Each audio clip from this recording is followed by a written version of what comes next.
Hi friends, ఓం సాయిరాం. బాబాగారు ఆశీస్సులు అందరిపైన ఉండాలని మనస్ఫూర్తిగా కోరుకుంటూ ఇక ఈరోజు వీడియోలో బాబాగారు ఒక మంచి సందేశాన్ని అయితే మన ముందుకు తీసుకొచ్చారండి.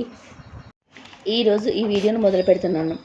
ఈరోజు వీడియో ఏంటంటే, తల్లి ఈ సందేశం వినేలోపు నీకు గురుబలం పెరిగి నీ అకౌంట్లో 25 లక్షల డబ్బు పడబోతుంది బిడ్డ, అస్సలు వదులుకోవద్దు అని మన బాబాగారు అయితే ఈరోజు మనకి చాలా అద్భుతమైనటువంటి సందేశాన్ని అయితే అందించారండి. మరి మన బాబాగారు ఈరోజు ఎలాంటి సందేశం అందించాలనుకుంటున్నారో ఆయన మాటల ద్వారా తెలుసుకుందాం. ఆయన మాటలు వినే ముందుగా ఈ వీడియో కనుక నచ్చినట్లయితే లైక్ చేసి షేర్ చేయండి. మరిన్ని వీడియోస్ కోసం మన ఛానల్ని సబ్స్క్రైబ్ చేసుకొని మాకు మరింతగా సపోర్ట్ చేయండి. మరి మన బాబాగారి సందేశం ఏమిటి అంటే, బిడ్డ, నా మీద నువ్వు ఎంతో నమ్మకంతో భక్తి శ్రద్ధలతో ఉన్నావు. అలాంటి నేను చూస్తూ ఉంటే నాకు ఎంతో ఆనందంగా ఉంది తల్లి.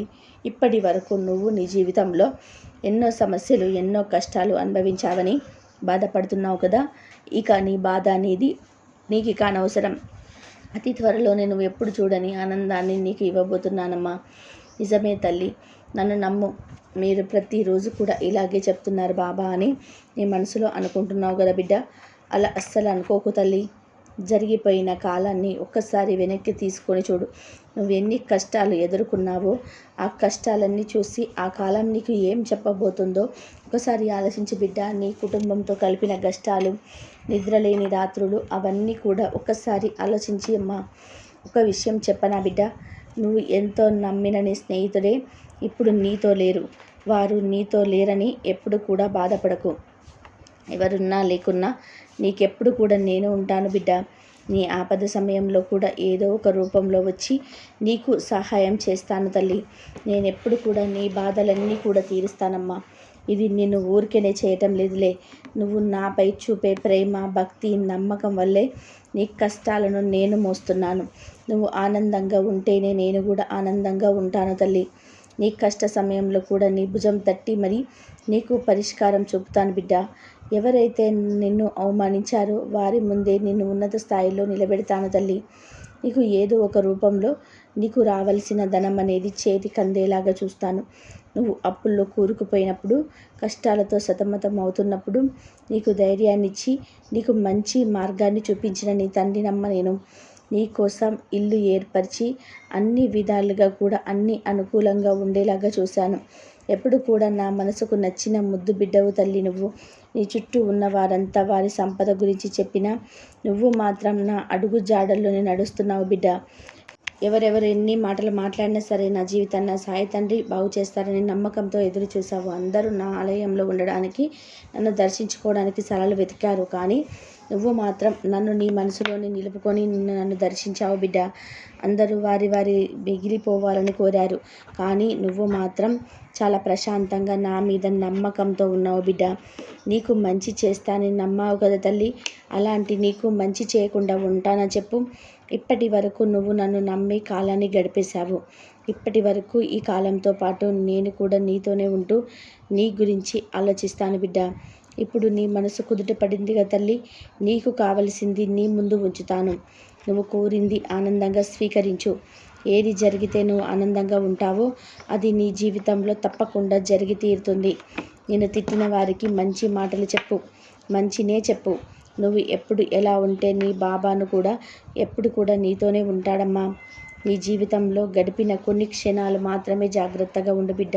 నీకు తెలిసినవి తెలియనివి అన్నీ కూడా నీ ముందు ఉంచుతాను. వాటిల్లో మంచి చెడులు తెలుసుకొని మసులుకునే బాధ్యత నీదే కాబట్టి జాగ్రత్తగా ఉండమ్మా. నువ్వు కోరుకున్నవన్నీ కూడా నీకు ఉందే ఉంటాయి. నీ జీవితాన్ని నీ చేతిలోనే ఉంటాయి తల్లి. నీ కష్టాలకు ఒక ముగింపు వచ్చింది తల్లి. భయపడకు. భయం వేస్తే నా బాబా నాకంతా మంచి చేస్తాడని గట్టిగా అనుకో. అంతా మంచే జరుగుతుంది బిడ్డ. నీ బాధంతా నాకు తెలుసు.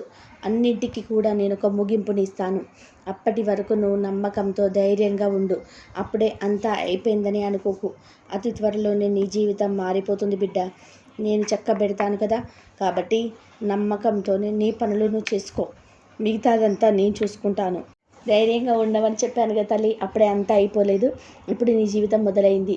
ఆనందంగా ఉండడానికి సిద్ధంగా ఉండు బిడ్డ. ఒక చెట్టుకి పువ్వులు రావాలి అంటే మొదటగా అది కొంచెం కొంచెంగా ఎదుగుతూ వచ్చి దానికి ముళ్ళు వచ్చి ఆ తర్వాత అందమైన పూలన్నీ వస్తాయి కదా. అలాగే నీ జీవితంలో ఇప్పుడు కష్టాల సమయం ఇది జరుగుతూ ఉంది అంటే దాని అందం నీకు సుఖాలు అనేటివి రాబోతున్నాయని దానికి సంకేతం బిడ్డ. కష్టం వచ్చినప్పుడు బాధపడకుండా ఏడవకుండా ఎలా బాబా అని నువ్వు నన్ను అడగవచ్చు. ఏదైనా బరువు భారం బాధ్యత అనేది నువ్వు నా మీద పెట్టావు బిడ్డ. నువ్వు ఏడుస్తూ చెప్పాల్సిన అవసరం లేదు. నువ్వు నాకు ప్రార్థించే సమయం ఏదైతే ఉందో, నువ్వు నా గుడికి వచ్చి నీ యొక్క కష్టాలు చెప్పుకునే సమయం ఏదైతే ఉంటుందో ఆ సమయంలోనైనా కానీ నువ్వు ఆనందంగా ఉండాలి. గుడికి ఎందుకు వస్తావు బిడ్డ? మనశ్శాంతి కోసమే కదా. మరి అటువంటి సమయంలో కూడా నువ్వు కన్నీరు పెట్టుకుంటే నేను చూడగలనా చెప్పు తల్లి. ఒక్కసారి ఈ విషయాన్ని నువ్వు ఆలోచించు. నా దగ్గరికి వచ్చినప్పుడైనా కానీ నువ్వు సంతోషంగా గడపమ్మా. నీకు ఎక్కువ రోజులు కష్టాలు అనుభవించే రోజులు లేవమ్మా. నీకు తప్పకుండా మంచి జరిగే రోజులు నేను ప్రసాదిస్తాను. నీకు జీవితంలో చూడాల్సినవన్నీ కూడా చూసేసావు. చిన్న వయసులోనే అనుభవించాల్సిన కష్టాలన్నింటినీ కూడా అనుభవించావు. ఎంతోమందికి ప్రేమను పంచిపెట్టావు. కానీ ఎవ్వరికి కూడా నీ విలువ తెలియకుండానే పోయింది బిడ్డ. ఎంతోమందిని ప్రేమను చూపించి దగ్గరికి తీసుకొని ముద్దలు కలిపి అన్నం పెట్టావు. నీ చేతితో ఎంతోమందికి బయటపడేశావు. అయినా కూడా మీరెవ్వరికీ విశ్వాసం అనేది లేదు. కానీ నీకంటూ ఒక మంచి రోజులు వచ్చిన తర్వాత వాళ్ళు తప్పకుండా బాధపడతారు. నువ్వు తెలుసుకోవాల్సిన విషయం ఏమిటంటే తల్లి, మూర్ఖులతోటి ఎక్కువగా వాదించకమ్మా. ఎందుకంటే అలా వాదిస్తే ఇప్పటికే బాధపడుతున్న నీ మనసు మరి కాస్త బాధకి గురి అవుతుంది. నేను ఎప్పుడు కూడా నీకు చెప్పే విధానంగా నీ యొక్క జీవితంలో ఏదైతే నీ చేతిలో లేదో, ఏదైతే నీ చేతిలోకి రాదో, ఏదైతే నీ కంట్రోల్లో ఉండదో, అది వస్తువైనా కానీ నీ చేతితో ఎంతోమందికి వండి పెట్టావు. అయినా కూడా నీ మీద ఎవ్వరికి కూడా విశ్వాసం అనేది లేదు. కానీ నీకంటూ మంచి రోజులు వచ్చిన తర్వాత వారు తప్పకుండా బాధపడతారు.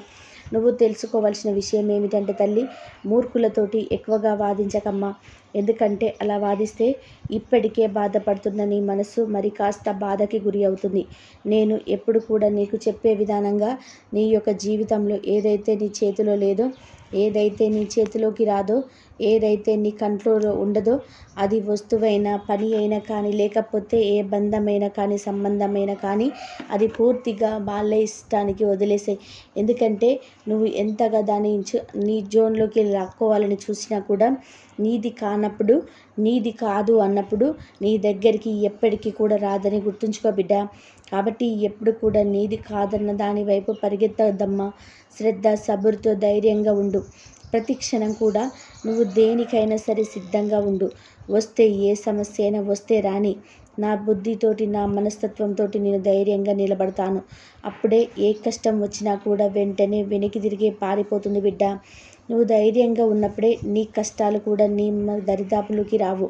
ఇక నుంచి నీ కష్టాలన్నిటికీ కూడా ఒక మంచి మార్గం అనేది ఏర్పరుస్తున్నానమ్మా. ఆ మార్గంలో నువ్వు నడువు తల్లి. ప్రతిదీ కూడా నీకు సంతోషంగా గడుస్తుంది, ఆనందంగా గడుస్తుంది. నువ్వు చేయాల్సిందంతా ఏమిటి అంటే నీ మీద నీకు నమ్మకంతో ఉండు బిడ్డ. ధైర్యంగా ఉండు. అంతా సక్రమంగా చూసుకునే బాధ్యత కూడా నాదే తల్లి. ఇక నీకు రావాల్సినంత డబ్బు ఏదో ఒక రూపంలో నీకు వచ్చే తీరేలా చేస్తాను తల్లి. నాపై నమ్మకం ఉంచు. నీవు ఎంతో బాధల్లో ఉన్నావు కదా, ఎంతో ఆర్థిక సమస్యల్లో కూరుకుపోయి ఉన్నావు కదా బిడ్డ.